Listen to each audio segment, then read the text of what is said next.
இந்த 12ஆம் தானியல் தீர்க்க தரிசன வேத பாடத்திற்கு வந்திருக்கும் உங்கள் அனைவரையும் இயேசு கிறிஸ்துவின் மூலமாகவும் இந்த பிரகாசபுர திருச்சியின் சார்பாகவும் வாழ்த்தி வரவேற்றுக் கொள்கிறோம். இப்பாடல் கூட்டத்தை ஆரம்பிக்கும் என்பதாக யாவரும் தலையில் தாழ்த்தி ஜெபம் செய்வோம். ஜெபம். எங்கள் அதிகமாக நேசிக்கிற அன்புள்ள பரலோக பிதாவே, சென்ற நாட்கள் முழுவதும் சுபத்திரமாக பாதுகாத்து நடத்தின தயவுக்காக நன்றி அப்பா. அப்பா, நாங்கள் இப்பொழுது உம்முடைய சமூகத்தில் நின்று நாங்கள் இப்பொழுது பாடப்போகிறோம். எங்களுக்கு நல்ல ஒரு குரலை தந்து உம்முடைய நாமம் மாத்திரமே மகிமைப்பட கிருபை செய்யுங்க. என் பெரியசு கிறிஸ்துவின் வேண்டிக் கொள்கிறேன் அன்புள்ள பரலோக பிதாவே, ஆமென். இப்பாடல் கூட்டத்தின் முதல் பாடலாக பாடல் எண் 25 2-5 சர்வலோகாதிப நமஸ்காரம் என்ற பாடல். பாடல் எண் 25.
பாடல் 344 344 அருள் ஏராளமாய் பெய்யும் என்ற பாடல். பாடல் 344 344.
அடுத்த பாடலாக பாடல் எண் 433 4-3-3 பூவின் நற்கந்தம் வீசும் சோலை எனும் என்ற பாடல். பாடல் எண் 433.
கிறிஸ்துவுக்குள் பிரியமான தேவ பிள்ளைகளுக்கு இனிய மாலை வாழ்த்துக்களை தெரிவித்துக் கொள்கிறேன். இந்த 12வது பாடத்தை நாம் படிக்க கூடி வந்திருக்கிறோம். இந்த நாளிலும் இணைய வழியாக கூடி வந்திருக்கிற கர்த்தருடைய பிள்ளைகள் உங்கள் யாவரையும் கிறிஸ்து இயேசுவின் நாமத்தினாலே வாழ்த்தி வரவேற்றுக் கொள்கிறேன். ஒவ்வொரு வாரமும் நாம் தானியேல் தீர்க்கதரிசன பாடத்தை படிப்பது தேவன் கொடுத்திருக்கிற மேன்மையான ஆசீர்வாதம். அந்த ஆசீர்வாதத்தை நாம் ஒவ்வொரு வாரமும் பெற்றுக்கொள்வது மட்டுமல்லாமல் அவருடைய வருகையில் பங்கு பெறுவதற்கு உங்களையும் என்னையும் தேவன் நம்மை ஆயத்தப்படுத்துகிறார் என்பதை நீங்களும் நானும் மறந்துவிடக்கூடாது. இந்த நாளின் பாடத்திற்குள்ளாக கடன் செல்லும் முன்பதாக கண்களை மூடி ஜெபம் பண்ணலாமா? எங்களை நேசிக்கிற மகத்துவமுள்ள ஆண்டவரே, கர்த்தாவே, கடந்த 11 வாரங்களும் 11 பாடங்களிலும் கர்த்தர் கூட இருந்தீர். அதற்காக உமக்கு ஸ்தோத்திரம். இந்த 12வது பாடத்தை நாங்கள் படிக்க மனதாய் குழுமி இருக்கிறோம். இணைய வழியாக குழுமி இருக்கிற ஒவ்வொரு பிள்ளைகளையும் தேவரீர் ஆசீர்வதித்தருளும். உம்முடைய நீங்கா பிரசன்னத்தை உம்முடைய பிள்ளைகளுக்கு தந்து இந்த சத்தியத்தை தெளிவாக புரிந்து கொள்ளவும் மனதில் ஏற்று கர்த்தருடைய வருகைக்காக ஆயத்தமாகவும் தேவரீர் நீர் உம்முடைய பிள்ளைகளை வழிநடத்த வேண்டுமாய் கெஞ்சுகிறோம். இந்த நேரத்திலும் அடியேனோடு கூட நீர் இடைபடும். இவைகளெல்லாம் இயேசுவின் வழியாய் ஜெபிக்கிறோம் பிதாவே, ஆமென். கடந்த பாடத்தில் தானியேல் 5ஆம் அதிகாரம் பெல்சாசருடைய வாழ்க்கையில் நடந்தது என்ன என்பதை கொஞ்சம் ஆழமாக படித்தோம். அதில் குறிப்பாக விளக்குத்தண்டு எதை குறிக்கிறது, பெல்சாசர் தேவனுடைய ஆலயத்தில் உள்ள பொற்பாத்திரங்களை எடுத்து வந்து மதுபானம் அருந்தின பொழுது விளக்குக்கு எதிராக இருந்த சுவரில் எழுதப்பட்ட வார்த்தைகள் என்ன என்பதை நாம் அறிந்தோம். அது பெல்சாசருக்கு அதே இரவில் கொடுக்கப்பட்ட நியாய தீர்ப்பின் வார்த்தைகள் என்பதை நாம் படித்தோம். அந்த விளக்கும் யாரை குறிக்கிறது, அந்த வெளிச்சம் என்ன, நாம் எப்படிப்பட்ட ஒரு வெளிச்சம் வீச வேண்டியவர்களாக இருக்க வேண்டும் என்பதையெல்லாம் நாம் கடந்த வாரத்தில் படித்தோம். தானியேல் 5ஆம் அதிகாரத்தை நிறைவு செய்தோம். 5ஆம் அதிகாரத்தை நிறைவு செய்யும் போது தரியு ராஜாவாகிறார். தரியு தன்னுடைய 62ஆம் வயதில் இந்த பாபிலோன் தேசத்தை முறியடித்து மேதிய பெர்ஷிய மன்னனாக அவர் அங்கே வலம் வந்து அவர் பாபிலோனை வீழ்த்துகிறார். இத்துடன் கடந்த வாரத்தில் நாம் நிறைவு செய்தோம். ஒருவேளை இந்த வாரத்தில் புதுமையாக நீங்கள் யாராகிலும் சேர்ந்திருந்தால், இதற்கு முன்பதாக 11 பாடங்கள் இருக்கிறது. தயவு செய்து இதே சேனலில் போய் நீங்கள் அதை படித்து கொள்ளும்படி உங்கள் அன்போடு நான் கேட்டுக்கொள்கிறேன். இந்த நாளில் தொடர்ச்சியாக நாம் 6ஆம் அதிகாரத்திற்குள்ளாக கடன் செல்கிறோம். 6ஆம் அதிகாரத்தில் முழு அதிகாரத்தையும் இந்த நாளில் படிக்கப் போவதில்லை.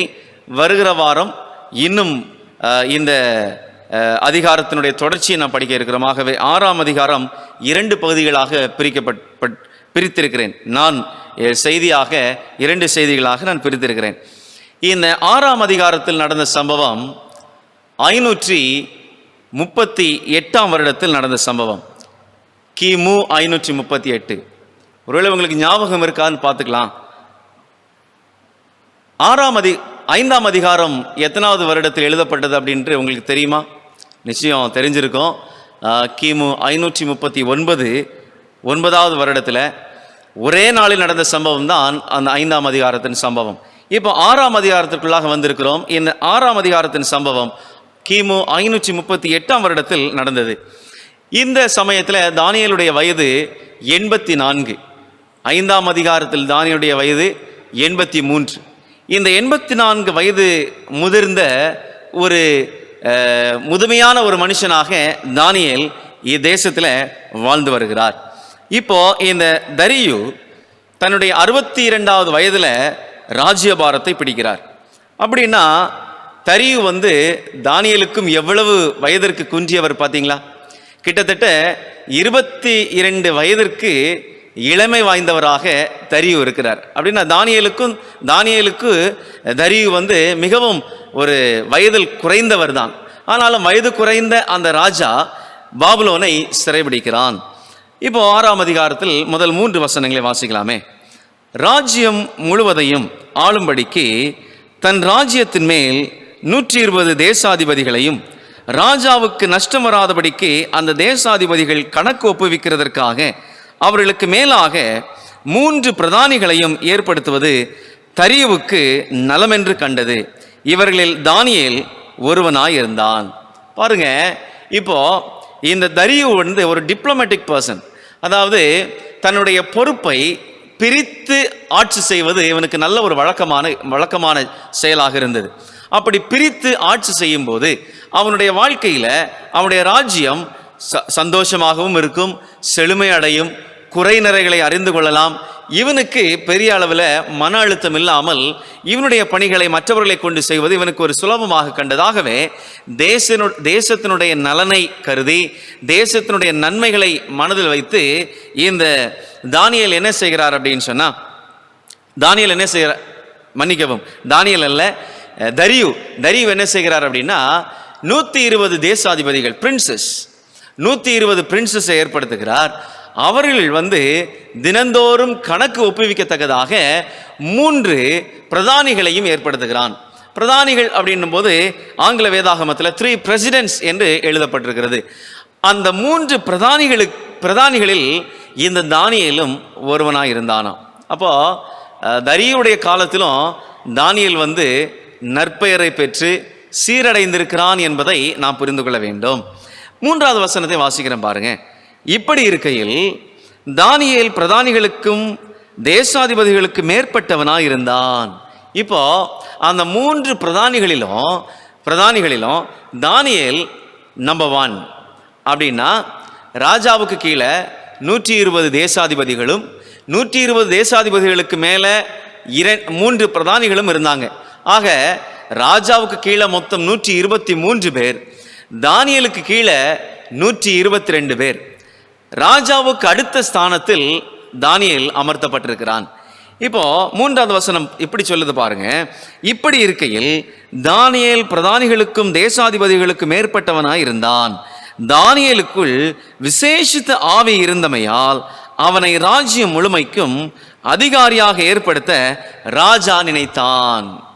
என்ன ஒரு ஆச்சரியம் பாருங்க.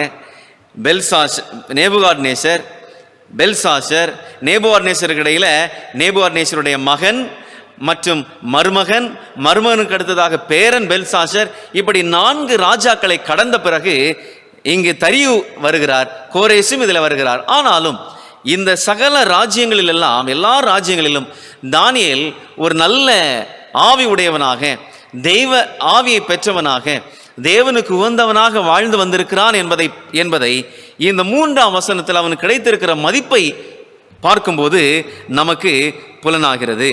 தானியேலுக்கு கீழே 122 பேர், ராஜாவுக்கு கீழே 123 அபிஷியல்ஸ், அதாவது அரசாங்க அதிகாரிகள். நம்முடைய தேவன் எவ்வளவு மேன்மையானவர் பார்த்தீங்களா? வேதம் சொல்கிறது, உண்மையுள்ள மனுஷன் பரிபூர்ண ஆசீர்வாதத்தை பெறுவான். தன் வேலையில் ஜாக்கிரதை உள்ளவனை நீர் கண்டால் அவன் நீசருக்கு முன்பாக நில்லாமல் ராஜாக்களுக்கு முன்பாக நிற்பான். இவைகள் எல்லாம் ஞானி எழுதி வைத்திருக்கிற வாக்குத்தத்தங்கள்.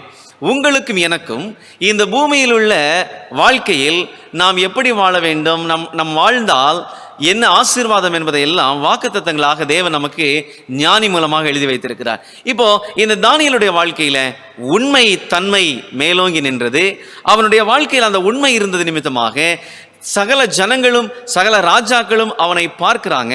பார்க்கும் பட்சத்தில் அங்கு என்ன நடக்குது அப்படின்னு சொன்னா, இந்த என்ன நடக்கிறது, வேதம் சொல்லுகிறது, தானியேலுக்குள் விசேஷித்த ஆவி இருந்தமையால் அவனை ராஜ்யம் முழுமைக்கும் அதிகாரியாக ஏற்படுத்த ராஜா நினைத்தான். அப்போ ராஜாவுக்கு ஒரு எண்ணம் வருகிறது. என்ன எண்ணம் அப்படின்னு சொன்னா, இந்த தானியேல் நல்ல மனுஷனா இருக்கானே, அவனுடைய பேச்சும் அவனுடைய நடக்கையும் அவனுடைய செயல்பாடுகளும் அவனுடைய சிந்திக்கும் திறன்களும் வித்தியாசமாக இருக்கிறதே, மற்ற ஞானிகளை காட்டிலும் வேறுபட்டு இருக்கிறதே, இவனை மற்ற பிரதானிகளுக்கு தலைவனாக ஏற்படுத்த நலமா இருக்கும் என்று சொல்லி ராஜா அவனை அதிகாரியாக ஏற்படுத்த நினைத்தார். அவனை ஏற்படுத்த எண்ணம் கொண்டார். உண்மையாய் வாழ்ந்த மனிதர்கள் உயர்த்தப்பட்ட பட்டியலில் தானியேல் மட்டும் கிடையவே கிடையாது. இதற்கு முன்பதாக பழைய ஏற்பாட்டு புஸ்தகத்தில் ஆதியாகமம் புஸ்தகம் 41ஆம் அதிகாரத்தில் 40ஆம் வசனத்திலிருந்து நாம் வாசிக்கும் போது, ஆதியாகமம் 41ஆம் அதிகாரம் 40வது வசனத்திலிருந்து நாம் வாசித்தோன்னு சொன்னா, நீ என் அரண்மனைக்கு அதிகாரியாயிருப்பாய், உன் வாக்கின்படியே என் ஜனங்கள் எல்லாரும் அடங்கி நடக்க கடவர்கள், சிங்காசனத்தில் மாத்திரம் உன்னிலும் நான் பெரியவனாயிருப்பேன் என்றான். பின்னும் பார்வோன் யோசேப்பை நோக்கி, பார், எகிப்து தேசம் முழுமைக்கும் உன்னை அதிகாரியாக்கினேன் என்று சொல்லி பார்வோன் தன் கையில் போட்டிருந்த தன் முத்திரை மோதிரத்தை கழற்றி அதை யோசேப்பின் கையிலே போட்டு மெல்லிய வஸ்திரங்களை அவனுக்கு உடுத்தி பொன் சரப்பணியை அவன் கழுத்திலே தரித்து தன்னுடைய 2ஆம் ரதத்தின் மேல் அவனை ஏற்றி தெண்டனிட்டு பணியுங்கள் என்று அவனுக்கு முன்பாக கூறிவித்து எகிப்து தேசம் முழுமைக்கும் அவனை அதிகாரியாக்கினான். பின்னும் பார்வோன் யோசேப்பை நோக்கி, நான் பார்வோன், ஆனாலும் எகிப்து தேசத்தில் உள்ளவர்களில் ஒருவனும் உன் உத்தரவில்லாமல் தன் கையையாவது தன் காலையாவது அசைக்கக்கூடாது என்றான். பார்த்தீங்களா, இந்த யோசேப்புக்கு தேவன் ஒரு மேன்மையான ஆசீர்வாதத்தை கட்டளையிட்டார். யோசேப்பை தேவன் எகிப்தில் உயர்த்தினார். காரணம் என்னன்னா, அவனுடைய வாழ்க்கையில யோசேப்பு அதே 41ஆம் அதிகாரம் 38ஆம் வாக்கியத்தில் வாசிக்கும் போது, 41ஆம் அதிகாரம் 38ஆம் வாக்கியத்தில் வாசிக்கும் போது, அப்பொழுது பார்வோன் தன் ஊழியக்காரரை நோக்கி, தேவ ஆவியை பெற்ற இந்த மனுஷனை போல வேறொருவன் உண்டோ என்றான். அப்போ தேவ ஆவியை பெற்ற இந்த மனுஷனை போல வேற ஒரு மனுஷன் உண்டோ அப்படின்னு பார்வோன் கேட்கும் அளவிற்கு யோசேப்புடைய வாழ்க்கை இருந்தது. ஆகவே பார்வோன் யோசேப்பை அதிகாரியாக்குகிறார். எஸ்தர் புஸ்தகத்தில் 10ஆம் அதிகாரம் 3வது வசனத்தை வாசிச்சோன்னு சொன்னா, எஸ்தர் 10ஆம் அதிகாரம், எஸ்தரின் சரித்திர புஸ்தகம் 10ஆம் அதிகாரம் 3வது வசனம் வாசிச்சோன்னா, யூதனாகிய மொர்தெகாய் ராஜாவாகிய அகாஸ்வேருவுக்கு இரண்டாவதானவனும் யூதருக்குள் பெரியவனும் தன் திரளான சகோதரருக்கு பிரியமானவனுமாயிருந்தும் இருந்ததுமன்றி தன் ஜனங்களுடைய நன்மையை நாடி தன் குலத்தாருக்கெல்லாம் சமாதானம் உண்டாக பேசுகிறவனுமாயிருந்தான். யாரு? மொர்தெகாய், சாதாரண கேட் வாட்ச்மேன். ஆக தேவனுடைய சமூகத்தில் உண்மையாயிருந்த ஜனங்களை ஆண்டவர் எல்லா காலத்திலும் எல்லா ராஜாக்களுக்கு கீழாக இருந்தவர்களையும் ஆண்டவர் உயர்த்தி இருக்கிறார் என்பதை வேத சரித்திரங்களிலே நாம் வாசிக்கிறோம். அப்படியே இந்த தானியேலையும் ஆண்டவர் உயர்த்தினார். பாபிலோன் ராஜ்யம் முடிந்து மேதிய பெர்ஷிய ராஜ்யத்திலும் ஆண்டவர் இந்த தானியேலை உயர்த்துகிறார். அதைத்தான் வேதத்தில் வாசிக்கிறோம்ல. 1 பேதுரு 5ஆம் அதிகாரம் 6வது வசனம், ஆகையால் ஏற்ற காலத்தில் தேவன் உங்களை உயர்த்தும்படிக்கு அவருடைய பலத்த கைக்குள் அடங்கி இருங்கள். நீங்களும் நானும் உயர்த்தப்படணும்னு சொன்னா ஆண்டவர் எதிர்பார்க்கிறது என்ன அப்படின்னா, அடங்கி சேவிக்கிற சேவை, அடங்கி வாழ்கிற ஒரு வாழ்க்கை. தேவ சமூகத்தில் அடங்கி இருந்தோன்னு சொன்னா ஆண்டவர் நம்மை உயர்த்துகிறவராக இருக்கிறார். Humble thyself in the sight of the Lord. கர்த்தருக்கு முன்பாக தாழ்மையாக இருங்க, அப்பொழுது அவர் உங்களை உயர்த்துவார். நம்முடைய உள்ளம் தேவனுடைய பார்வையில் அடக்கத்தோடு இருந்துச்சு அப்படின்னா புகழும் பெருமையும் மேன்மைகளும் தானாக வரும். நம்முடைய உள்ளம் தேவனுக்கு சரியில்லைன்னு சொன்னால் எவ்வளோ தான் நம்ம முட்டி மோதினாலும் ஒன்றும் வராது, எவ்வளோதான் முட்டி மோதினாலும் ஒன்றும் கிடைக்காது. ஆனால் நம்முடைய உள்ளம் தேவனுக்கு உகந்ததாக, மனுஷன் என்ன வேணாலும் பேசலாம், மனுஷன் என்ன வேணாலும் எப்படி வேணாலும் பார்க்கலாம், ஆனால் நமக்கும் தேவனுக்கும் உள்ள உறவில் தெளிவுள்ளவர்களாய் நம்ம இருந்தோம்னு சொன்னால் நமக்குள்ள தேவைகள், நமக்குரிய மேன்மைகள், நமக்குரிய ஆசீர்வாதம் தானாகவே தேடி வரும் என்பதை நீங்களும் நானும் புரிந்து கொள்ள வேண்டும். இந்த தானியேலுக்கு எப்படி இந்த அஞ்ஞான ஒரு தேசத்திலும் மதிப்பும் புகழும் அதிகாரத்துவம் வந்துச்சு அப்படின்னா அவன் வேற ஆவி உள்ளவனாக இருந்தான் அப்படின்னு ராஜா அறிந்து கொண்டார். அது மாத்திரமல்ல, சரித்திரம் என்ன சொல்லுதுன்னா, தரியும் கோரேசும் அவங்களுக்கு ராஜ்யத்திற்குள்ளாக வரும்போது மேதியர்களும் பெர்ஷியர்களும் உள்ளே வந்து பாபிலோனை சுட்டரிக்கும் போது அல்லது பாபிலோனை வீழ்த்தும் போது இந்த தரியுவுக்கும் கோரேசுக்கும் நல்லா தெரியுமா, இந்த தானியேல் வந்து ஒரு அந்நிய தேசத்தானும், ஆனாலும் இந்த தானியேலும் அவனுடைய நண்பர்களும் நல்ல திறமை வாய்ந்தவர்கள் என்பதை இந்த தரியும் கோரேசும் அறிந்திருந்தாங்க. மன்னிக்கும், வாலிபர்கள் கிடையாது, அவங்க இப்போ முதியவர்கள். தரியும் கோரேசும் நன்கு அறிந்திருந்தார்களாம். ஆக தேவன் இந்த தானியேலை உயர்த்தினார். பிரியமானவர்களே, நமது வாழ்க்கையில் ஒரு உயர்வை தேடி நம்ம போகிறோம் அப்படின்னு சொன்னால் நம்ம யாரையும் நாட வேண்டிய அவசியம் கிடையாது, ரெக்கமெண்டேஷன் அவசியம் கிடையாதுங்க. என்ன கேட்டால், no recommendations are needed in the side of the lord for him to lift someone. தேவன் ஒரு நபரை உயர்த்துவதற்காக எந்த மனுஷனுடைய சிபாரிசும் அவசியமில்லை. God is a faithful God. அவர் உண்மையுள்ள தெய்வம். அவர் கண்களால் பார்த்து கவனமாய் கேட்டு அவர் காரியங்களை நேர்த்தியாய் செம்மையாய் ஒழுங்கும் கிரமமாய் நடத்துகிற ஆண்டவர். நம்முடைய வாழ்க்கை குறித்து அவர் நன்கு அறிந்திருக்கிறார். நம்முடைய வாழ்க்கையின் நலனை அவர் நன்கு அறிவார். நமக்கு மேலான திட்டங்களை அவர் வைத்திருக்கிறார். மனுஷனுடைய சிபாரிசுகளோ மனுஷனுடைய தயவோ மனுஷனுடைய பார்வையோ நம்ம மேலே இல்லாமல் இருந்தாலும் நாமும் தேவனும் சரியாக இணைந்து கொண்டோம் என்று சொன்னால், நம்முடைய உறவும் தேவனும் அந்த உறவில் விரிசலற்றவர்களாய் நம்ம இருந்தோம்னு சொன்னால், ஆண்டவர் நம்ம எங்கே வைக்கணுமோ அங்கே சரியாக வைப்பாருங்க. இது என்னுடைய வாழ்க்கையில் நான் அனுபவித்திருக்கிற ஆசீர்வாதங்கள். நான் தைரியமாக சொல்ல முடியும், மனிதனுடைய சிபாரிசு அவசியமில்லை. மனிதன் வெவ்வேறாக பேசினாலும் தேவன் ஒருவர் உங்களை பார்த்து கொண்டிருக்கிறார். அவர் ஏற்ற காலத்தில் உங்களுக்கு வேண்டிய சகல நன்மைகளை செய்து தர வல்லவராக இருக்கிறார். ஆக இப்போ தானியேல் இந்த 3 வசனங்களை வாசிக்கும் போது தானியேல் ஒரு மேன்மையான இடத்தை வகித்திருக்கிறார், மேன்மையான இடத்தில் அமர்ந்திருக்கிறார். இப்போ பாருங்க, இப்போ சீக்கிரமாக என்ன நடந்துச்சுன்னு சொன்னால், அந்த மேன்மையான பதவிக்கு போக போக நிறைய பேர் என்ன நினைப்பாங்கன்னு சொன்னால், நான் தலைவராகணும், எனக்கு ஒரு பொறுப்பு வேணும், நான் உயரணும், நான் 4 பேரை கண்காணிக்கணும், அல்லது நான் ஒரு குழுவை கண்காணிக்கணும், இல்லை நான் ஒரு 10 திருச்சபைகளுக்கு நான் லீடர் ஆகணும் அப்படின்னு சொல்லி பல எண்ணங்களோடு பல விருப்பங்களோடு மனிதன் செயல்படுகிறான். ஆனால் ஒன்று மட்டும் கவனிக்கணுங்க, என்னன்னா ஒவ்வொரு முறையும் நம்ம வளர வளர வளர வளர நம்ம சந்திக்கிற சவால்கள் வந்து சின்ன சின்ன சவால்கள் கிடையவே கிடையாது. என்னுடைய ஒரு போதகனாக என்னுடைய வாழ்க்கையில் நான் கற்றுக்கொண்ட பாடம் என்னன்னு சொன்னால், நிறைய நேரங்களில் ஒரு வாலிபனாக இருக்கும்போது கனவு வந்து பெருசாக இருக்கும். நான் அந்த சபைக்கு பாஸ்ட் ஆகணும், இந்த சபைக்கு பாஸ்ட் ஆகணும், பெரிய சபைகளுக்கு பாஸ்ட் ஆகணும்னு சொல்லி ஆசை இருக்கும். என்னுடைய உள்ளத்திலும் அந்த ஆசைகள் இருந்தது. ஆனால் அந்த ஆசைகளுக்காக நான் ஒருபோதும் குறுக்கு பாதையை தேடினதே கிடையாது. இப்போ என்னுடைய அனுபவத்தில் என்ன அப்படின்னா, நான் ஆரம்பத்தில் போதகராக இருந்த சபையில் எந்த ஒரு பிரச்சனையுமே கிடையாது.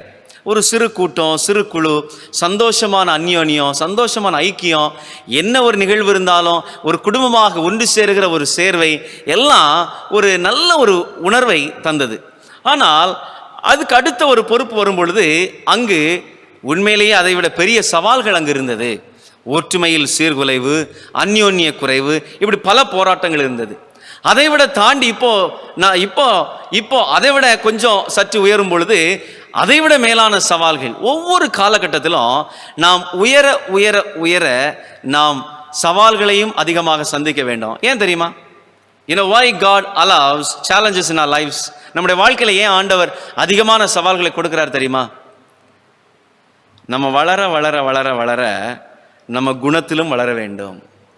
ஒவ்வொரு சவால்கள் வர வரதான் நாம் எவ்வளவு பொறுமையாக இருக்கணும், எவ்வளவு அமைதியாக இருக்கணும், எவ்வளவுக்கு தேவனுக்கு உண்மையாக இருக்க வேண்டும், ஆண்டவருடைய பார்வையில் எப்படியெல்லாம் இருக்கணும்னு சொல்லி தேவன் அதன் வழியாக நமக்கு பாடங்களை கற்றுக் கொடுக்கிறார். அதற்காகத்தான் ஆண்டவர் கொடுக்கிறாரே தவிர வளர்கிறவனுக்கு ஆண்டவர் தலையில் அப்படி சுமத்த வேண்டும் என்பது தேவனுடைய விருப்பம் அல்ல.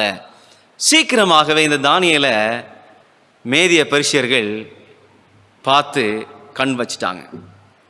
தானியேலுக்கு விரோதமாக பெர்சியர்களும் அந்த மேதிய பெர்சிய பிரின்சஸ் தேசாதிபதிகளும் அந்த பிரதானிகளும் தானியேலுக்கு விரோதமாக கூட்டம் கூடினார்கள். தானியேலுக்கு கீழே 122 பேர். அந்த 122 பேரும் இப்போ தானியேலுக்கு விரோதமாக குற்றம் சாட்டுகிறார்கள். இந்த தானியேலுக்கு விரோதமாக குற்றம் சாட்டுகிறதை நாம் வாசிக்க முடியும். 4ஆம் வசனத்திலிருந்து 8ஆம் வசனம் வரையிலும் நாம் வாசிக்க முடியும். குற்றம் சாட்ட எத்தனைத்தார்கள். வாசிக்கலாம். 4வது வசனத்தை வாசிக்கிறேன் பாருங்களேன். அப்பொழுது பிரதானிகளும் தேசாதிபதிகளும் ராஜ்யத்தின் விசாரிப்பில் தானியேலை குற்றப்படுத்தும்படி முகாந்திரம் தேடினார்கள். ஆனாலும் ஒரு முகாந்திரத்தையும் குற்றத்தையும் கண்டுபிடிக்க அவர்களால் கூடாதிருந்தது. அவன் உண்மையுள்ளவனாயிருந்தபடியால் அவன் மேல் சுமத்த யாதொரு குற்றமும் குறையும் காணப்படவில்லை. என்ன பார்க்கிறோம்? தேவன் இந்த தானியேலை உயர்த்த மேதிய பெர்சிய ராஜ்யத்தினுடைய பிரதானிகளும் தேசாதிபதிகளும் சேர்ந்து இந்த தானியேலை குற்றப்படுத்தணும் அப்படின்னு சொல்லி எப்படியாச்சும் ஏதாவது ஒரு வகையில் அவனை சிக்க வைக்கணும் அப்படின்னு தேடி திரிகிறார்கள். ஆனால் தானியேல் உண்மையுள்ளவனாய் இருந்தபடியினால், வேதம் தெளிவாக சொல்லுகிறது, அவன் உண்மையுள்ளவனாய் இருந்தபடியால் அவன் மேல் சுமத்த யாதொரு குற்றமோ குறையும் காணப்படவில்லை. 122 பேர் 244 கண்கள். யோசிச்சு பாருங்க. அவன் எங்க போனாலும் எந்த சிசிடிவி கேமரா பார்க்குதோ இல்லையோ, இந்த 122 பேரும் சுத்தி சுத்தி சுத்தி சுத்தி இவனை கண்ணமிட்டு கொண்டே வந்தாங்க, பார்த்து கொண்டே வந்தாங்க. எப்படியாச்சும் ஒரு சின்ன வாய்ப்பு கிடைக்காதா அப்படின்னு சொல்லி இவனை சிக்க வைக்கலான்னு சொல்லி தேடி திரிந்தார்கள். ஆனால் அவன் உண்மையுள்ளவனாக இருந்தபடியால் அவன் மேல எந்த ஒரு குற்றமும் குறையும் காணப்படவில்லை. வேதத்தில் குறையும் குற்றமும் கண்டுபிடித்தவர்களுடைய முடிவை பார்த்தோன்னு சொன்னால் ரொம்ப மோசங்க. இன்னைக்கு ஒருவேளை நம்ம வேற ஒருத்தவங்கள்ட்ட என்னாச்சும் மாட்டட்டும் அப்படின்னு சொல்லி குற்றத்தையும் குறைகளையும் கண்டுபிடிப்பதற்காக காத்திருக்கிறோன்னு சொன்னால் நம்முடைய முடிவு சாதாரண முடிவே கிடையாதுங்க. இந்த உலகத்தில் எந்த மனுஷனாக இருந்தாலும் சரி, பிறர் மேலே உள்ள குற்றத்தையும் குறையும் கண்டுபிடித்து அந்த குற்றத்தையும் குறைகளையும் அவன் பெரிதாக்கி அவர்களுக்கு தண்டனை கொடுக்கணும் அப்படின்னு சொல்லி தீவிரித்து திரிகிறான்னு சொன்னால் அவன் உண்மையிலேயே அழிவை தேடுகிறான். அதான் உண்மை. அவனுடைய அழிவு நெருங்குகிறது.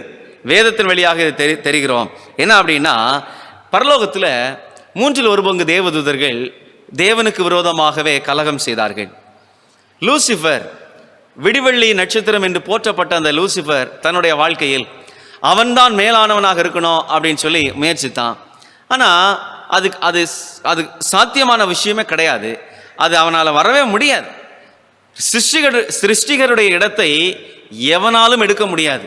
அப்படி இருக்க லூசிஃபராலும் முடியாது. ஆனால் கூடாத ஒரு பொறுப்புக்கு அவன் ஆசைப்பட்டான், முடியாமல் போயிற்று.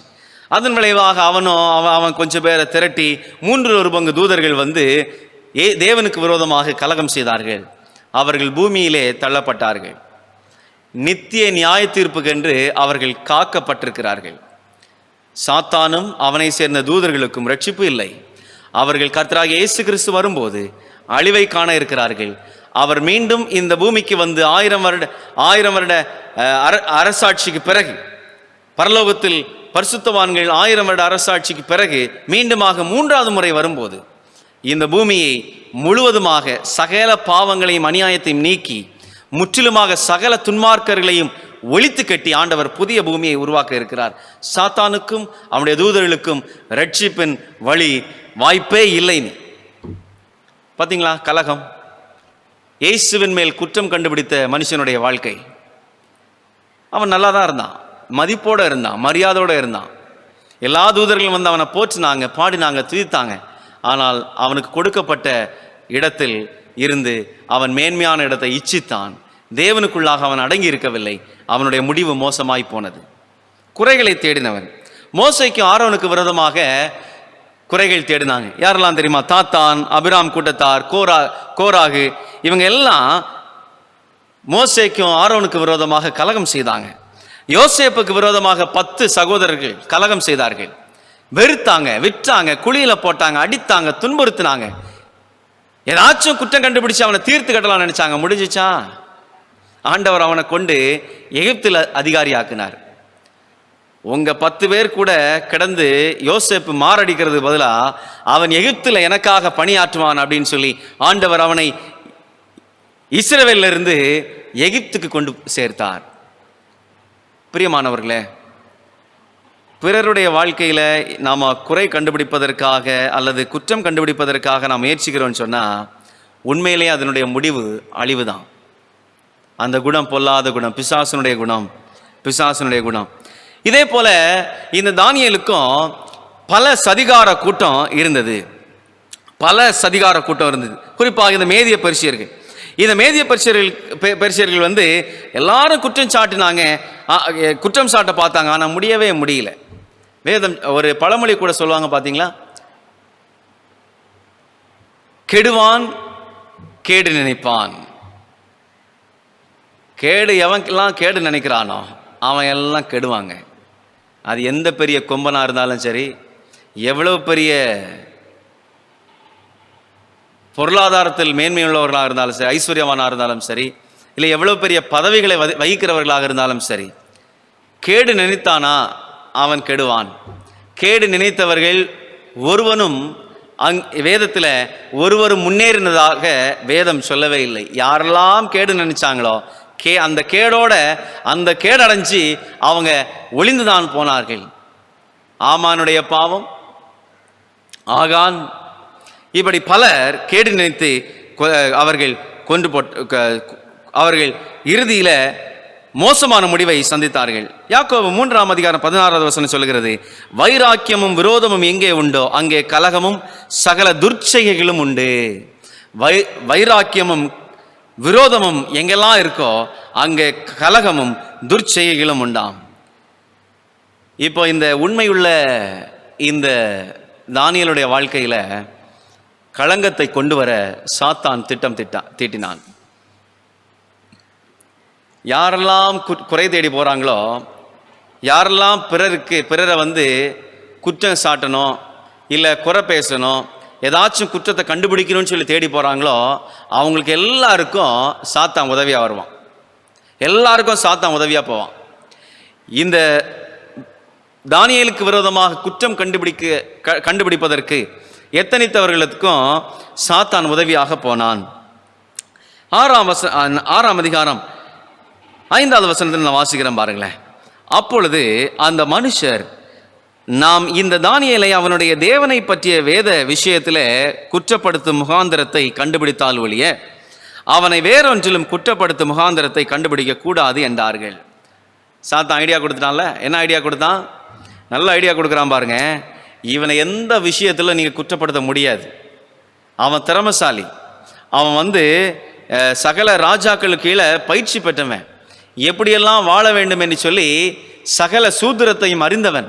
ஆகவே சுலபமாக அவன் மேலே குற்றத்தை சுமத்த முடியாது. ஒரு விஷயத்தில் குற்றம் சுமத்தலாம். எந்த விஷயத்தில்?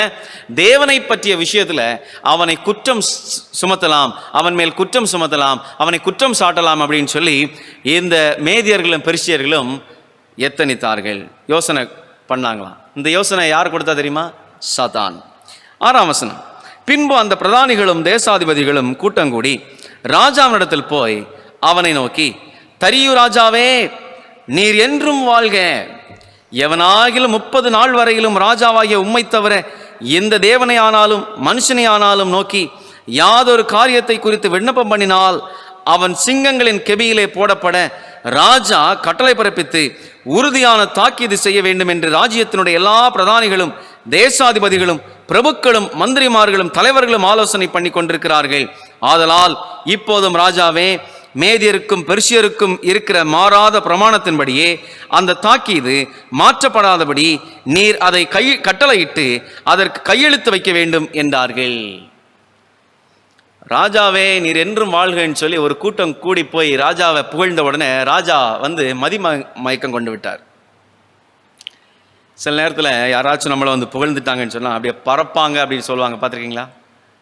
யாராச்சும் கொஞ்சம் நல்லதாக சொன்னால் போதாது, அப்படியே பறந்துடுவாங்க, அப்படியே பறந்தே போயிடுவாங்க. இறுதியில் திடீர்னு கீழே விழுந்துருவாங்க. அப்படிப்பட்ட அனுபவங்களை நான் பார்த்துருக்கிறேன். இப்போ ராஜாவை ராஜாவே நீர் என்றும் வாழ்கைன்னு சொல்லி அப்படியே கொஞ்சம் பேர் ராஜாவுக்கு நல்ல மதிப்பையும் மரியாதையும் செலுத்துவது போல சொல்கிறாங்க. சொல்லி என்ன சொல்கிறாங்க அப்படின்னா, ராஜாவே, 30 நாள் ஒருவனும் உம்மை தவிர யாரையும் தொழுது கொள்ளக்கூடாது. 30 நாள் உம்மையே தொழுது கொள்ள வேண்டும், உம்மை வணங்க வேண்டும். அது மாத்திரமல்ல, அந்த சட்டத்தை இயற்றி மேதிய பெர்சியருடைய அவங்க என்ன சொல்றாங்க பாருங்க, மேதியருக்கும் பெர்சியருக்கும் இருக்கிற மாறாத பிரமாணத்தின்படியே ராஜா நினைத்தா கூட மாற்றக்கூடாது. அப்படிப்பட்ட ஒரு பிரமாணத்தின்படி அந்த தாக்கீது மாற்றப்படாதபடி நீர் அதை கட்டளையிட்டு அதற்கு கையெழுத்து வைக்க வேண்டும் என்றார்கள். ராஜா ஒன்றில் கையெழுத்து வச்சு கட்டளை பிறப்பித்தார் அப்படின்னு சொன்னா அவர் நினைத்தால் கூட அதை மாற்ற முடியாது. இப்போ சகல தேசாதிபதிகளும் பிரதானிகளும் தலைவர்களும் மந்திரிமார்களும் பிரபுக்களும் எல்லாரும் இங்க ஆலோசனை பண்ணாங்களாம். எல்லாரும் ஆலோசனை பண்ணி இந்த தாக்கீதை செய்ய வேண்டும் என்று சொல்லி ராஜாவிடத்தில் போய் நிற்கிறார்கள். 30 நாட்கள் ராஜா மட்டும் தொழுது கொள்ளப்பட வேண்டும். இதை ராஜாவிட்ட சொன்ன உடனே ராஜாவுக்கு இது பெருசா ஒன்றும் தெரியல. ஏன் தெரியுமா? 2 விஷயம். முதலாவது, ஏன் அப்படின்னா, மேதிய பெர்சிய ராஜாக்கள் பொதுவாக தேவனுடைய பிரதிநிதிகளாகவும் தேவனுடைய அவதாரங்களாகவும் அவங்க பார்த்தாங்க. முதலாவது, மேதிய பெர்சியாவின் ராஜாக்கள் பொதுவாக மக்கள் எப்படி பார்த்தாங்கன்னா, தேவனுடைய பிரதிநிதிகளாகவும் அவருடைய அவதாரங்களாகவும் பார்த்தாங்க. ஆகவே இந்த ராஜாவை தொழுது கொள்றதுல மேதிய பெர்சியர்களுக்கு எந்த ஒரு சிக்கலும் கிடையாது.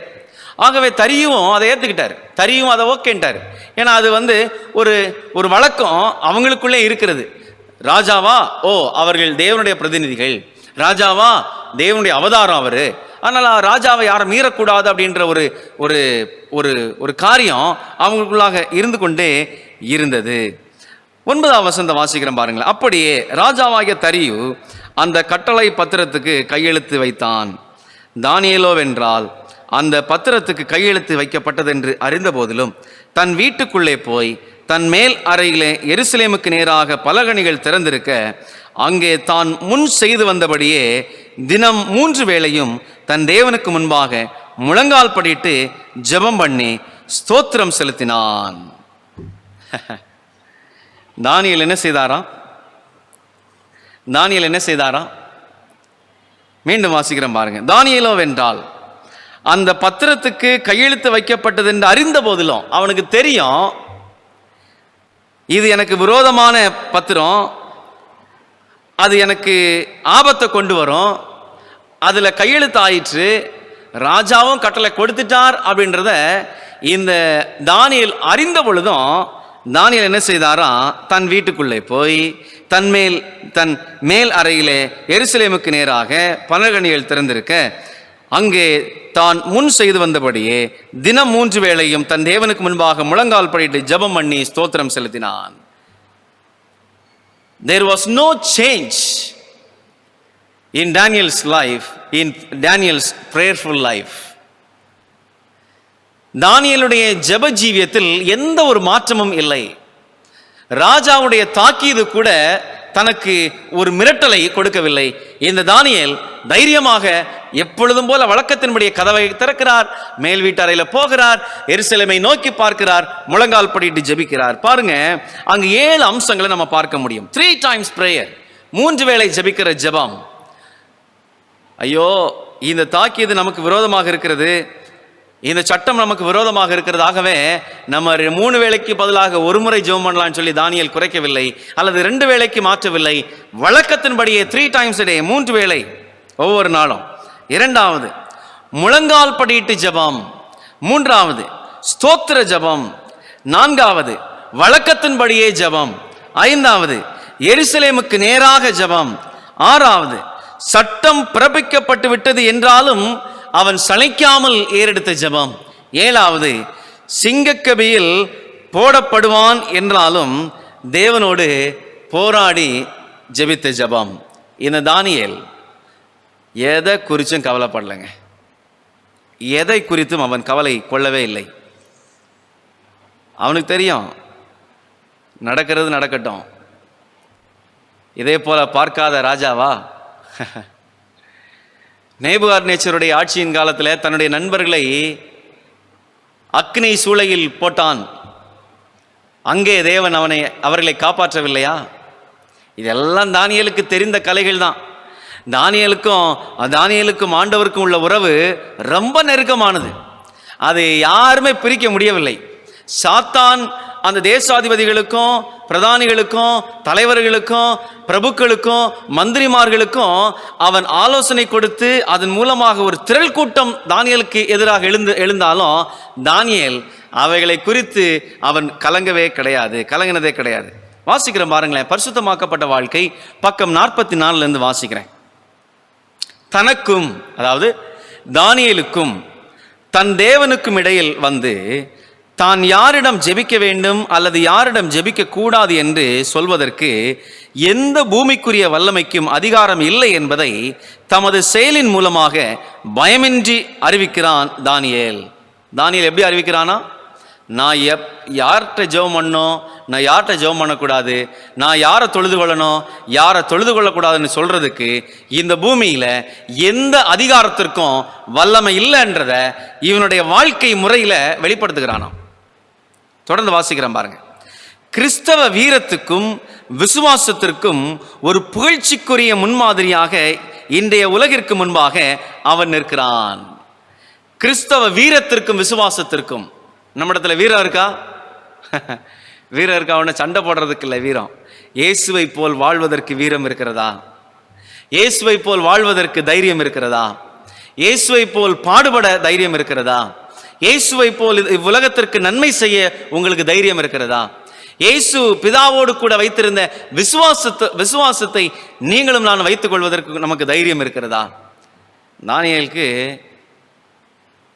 முழங்கால் முட்டி போட்டா அவனை கட்டி சிங்கக்கபியில போடுவாங்கன்றத தானியேல் நன்கு அறிந்திருந்தான். ஆனாலும் இந்த தானியேல் தன்னுடைய வாழ்க்கையில் அவன் தேவனுக்கு நெருக்கமுள்ளவனாய் தேவனை சார்ந்து அவன் இருந்தான். அவன் இந்த இளந்தலைமுறைக்கு அல்லது இந்த உலகத்தில் வாழ்கிற உங்களுக்கும் எனக்கும் ஒரு முன்மாதிரியாக அவன் திகழ்கிறான். தனது பக்திக்குரிய தண்டனை மரணம் என்பதை அவன் அறிந்திருந்தும் தன் முழு இருதயத்தோடு தேவனிடம் அவன் திரும்புகிறான். பார்த்தீங்களா பிரியமானவர்களே, அவனுடைய பக்தி வாழ்க்கைக்கு பிரதிபலன் மரண தண்டனை இருக்கிறது. அப்படி இருந்தும் அவன் உண்மையான தேவனிடத்தில் அவன் பக்தி வினயத்தோடு அவன் திரும்பினான். நம்ம எப்படி இப்போ இந்த காலகட்டத்தில் நமக்கு அப்படிப்பட்ட ஒரு நிலைமை நமக்கு ஏற்பட்டால் நாம் என்ன செய்வோம்?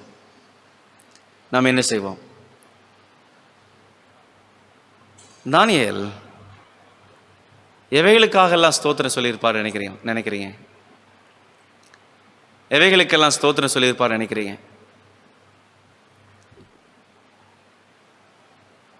முதலாவது,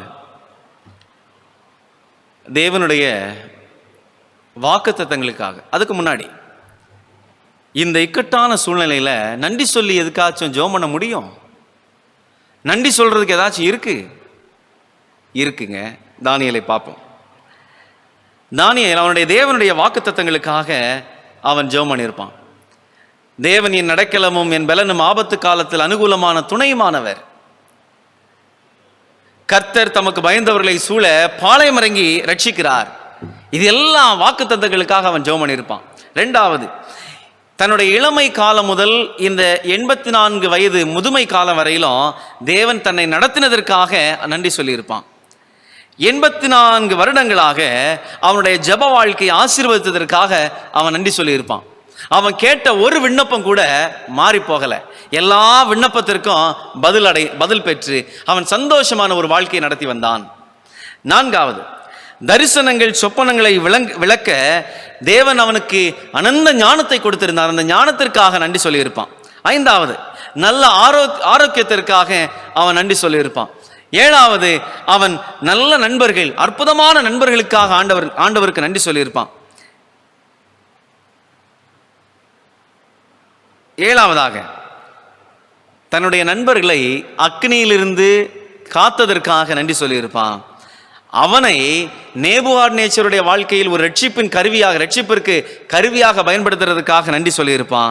இவ்விதமாக இம்மட்டுமாக அவனுக்கு கொடுத்த சகல பலத்திற்காக தானியேல் நன்றி சொல்லியிருப்பான். பிரியமானவர்களே, இப்படிப்பட்ட காலகட்டத்தில் நீங்களும் நானும் ஆண்டவருக்கு நன்றி உள்ளவர்களாக வாழ முடியுமா? முடியாது அப்படின்னு சொல்றதுக்கு ஒன்றும் இல்லை. தானியேல் வாழ்ந்திருக்கிறார் என்று சொன்னால் தானியேலை பலப்படுத்தின தேவனால் நம்மையும் பலப்படுத்த முடியும், நம்மாலும் வாழ முடியும்.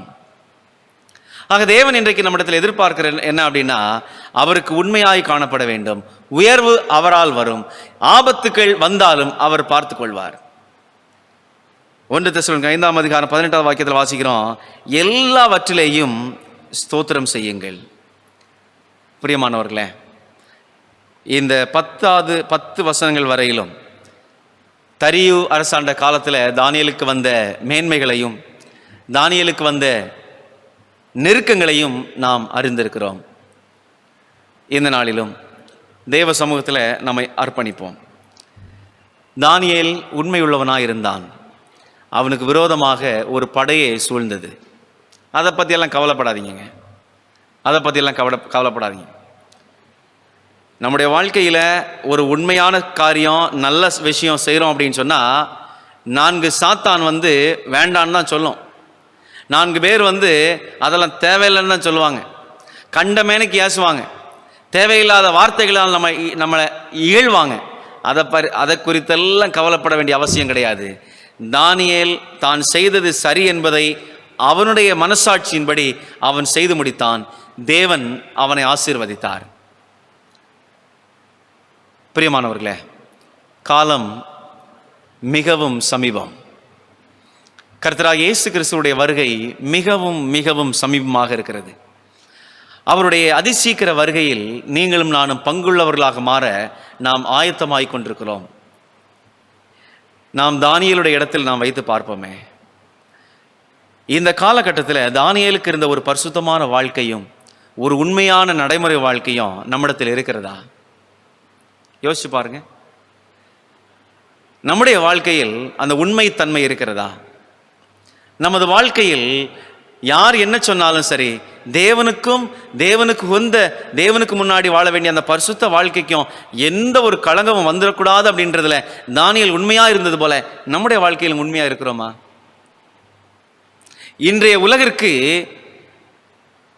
கிறிஸ்தவ வீரத்திற்கும் விசுவாசத்திற்கும் அவன் நல்ல ஒரு முன்மாதிரியாக திகழ்கிறான் இந்த தானியேல்.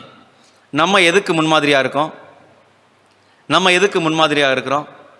பொய் சொல்றதுக்கும், சூது சொல்றதுக்கும், தேவையில்லாத வம்பு பண்றதுக்கும், மற்றவங்கள மேல குற்றம் கண்டுபிடிக்கிறதுக்கும், குறை காண்றதுக்கும், அல்லது கிறிஸ்துவுக்கு விரோதமாக வாழ்றதுக்கு நாம் முன்மாதிரிகளாக இருக்கிறோமா?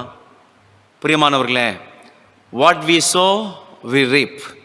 நம்ம எதை விதைக்கிறோமோ அதை அறுத்தே ஆக வேண்டும்.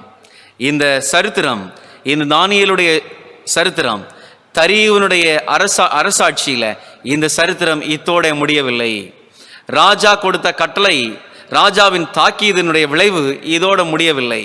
இப்பொழுது மிகப்பெரிய குறையை தானியேலுடைய பார்வையில் வைக்கிறார்கள். ராஜாவே, தானியேல் உம்மை வணங்கவில்லை, தன்னுடைய தேவனை வணங்குகிறான் அப்படின்ற குற்றச்சாட்டு, மிகப்பெரிய குற்றச்சாட்டை கண்டுபிடித்தார்கள். வருகிற வாரத்தில் தொடர்ச்சியாக நாம் படிக்கலாம். தேவனுக்கு உண்மையாக வாழ்வோம். கர்த்தர் நம்மை ஆசீர்வதிப்பாராக. ஆமென். கண்களை மூடி ஜெபம் பண்ணுவோமா? எங்களை நேசிக்கிற அன்புள்ள தகப்பனே, தானியேலை போல வாழ்கிற தைரியத்தை எங்களுக்கு தாரும் ஆண்டவரே. தானியேல் இந்த இளைய தலைமுறைக்கு, இந்த காலத்தில் உள்ள நவீன கிறிஸ்தவர்களுக்கு வீரத்திற்கும் விசுவாசத்திற்கும் உரிய ஒரு நல்ல முன்மாதிரியாக திகழ்கிறது போல எங்களுடைய வாழ்க்கையும் உண்மை கிறிஸ்தவத்திற்கு ஒரு முன்மாதிரியாக திகழ்வதற்கு உதவி செய்யுங்கப்பா. எங்களுடைய பேச்சு, நடக்கை, செயல்கள் எல்லாவற்றையும் உம்முடைய பாதத்தில் ஒப்புக் கொடுக்கிறோம். இந்த வேத பாடத்தில் இணைந்திருந்த ஒவ்வொரு பிள்ளைகளையும் கர்த்தர் தாமே ஆசீர்வதிப்பீராக. உம்முடைய பிள்ளைகளுக்கு வேண்டிய சமாதானத்தையும் சந்தோஷத்தையும் கர்த்தர் கிருபையாய் தாரும். இந்த 12வது வேத பாடத்தை யாரெல்லாம் படிக்கிறார்கள் அவர்களுடைய வாழ்க்கையில் எல்லாம் உண்மை கிறிஸ்தவத்தின் வீரமும் விசுவாசமும் தழைக்க கர்த்தர் உதவி தர வேண்டுமாய் கெஞ்சுகிறேன் ஆண்டவரே. தகப்பனே, விசுவாச ஓட்டத்தில் குன்றி இருக்கிற பிள்ளைகளுக்கு கர்த்தர் தெய்வீக வல்லமையை தந்தரலும். ஆண்டவரே, எங்களை தொடர்ந்து நடத்தும். உம்முடைய வருகைக்காக எங்களை ஆயத்தப்படுத்தும். ஆண்டவரே, உமக்கு சுத்தமானால் அநேகரை நாங்களும் ஆயத்தப்படுத்தி உம்முடைய வருகைக்கு நாங்கள் ஆயத்தமாயிருந்து உம்முடைய வருகைக்கு நாங்கள் பங்குள்ளவர்களாக மாற கிருபை செய்ய வேண்டுமாய் கெஞ்சுகிறோம். எங்களை தாழ்த்தி ஒப்புக் கொடுக்கிறோம். இணையதளத்தில் இணைந்திருக்கிற ஒவ்வொரு பிள்ளைகளையும் ஆசீர்வதியும், குடும்பங்களை ஆசீர்வதித்தரலும். துதிகன மகிமை யாவற்றையும் உமக்கே உரித்தாக்குகிறோம். இவைகள் எல்லாம் இயேசுவின் நாமத்தில் ஜெபிக்கிறோம். ஜெபம் கேளும் ஜீவனுள்ள நல்ல பிதாவே, ஆமேன். நாத்துமாவே கர்த்தரை ஸ்தோத்திரி, என் முழுவலுமே பரிசுத்த நாமத்தை ஸ்தோத்திரி. நாத்துமாவே கர்த்தரை ஸ்தோத்திரி, அவர் செய்த சகல உபகாரங்களை மறவாதே. ஆமேன். நம்முடைய கர்த்தராக இருக்கிற இயேசு கிறிஸ்துவின் கிருபையும் பிதாவாகிய தேவனுடைய அன்பும் பரிசுத்த ஆவியானவருடைய அன்பும் வழிநடத்துதலும் சந்தோஷமும் சமாதானமும் ஆறுதலும் தேறுதலும் பாதுகாவலும் நம் ஒவ்வொருவரோடும் கூட விசேஷித்த வண்ணமாக தானியேலை போல உண்மையாய் வாழ வேண்டும் என்று சொல்லி விருப்பம் கொண்ட ஒவ்வொரு பிள்ளைகளோடும், தீர்மானித்த ஒவ்வொரு பிள்ளைகளோடும் இன்றும் இன்னும் சதா காலங்களிலும் கர்த்தருடைய திருவருகை மட்டும் இருப்பதாக. ஆமேன். ஆமேன்.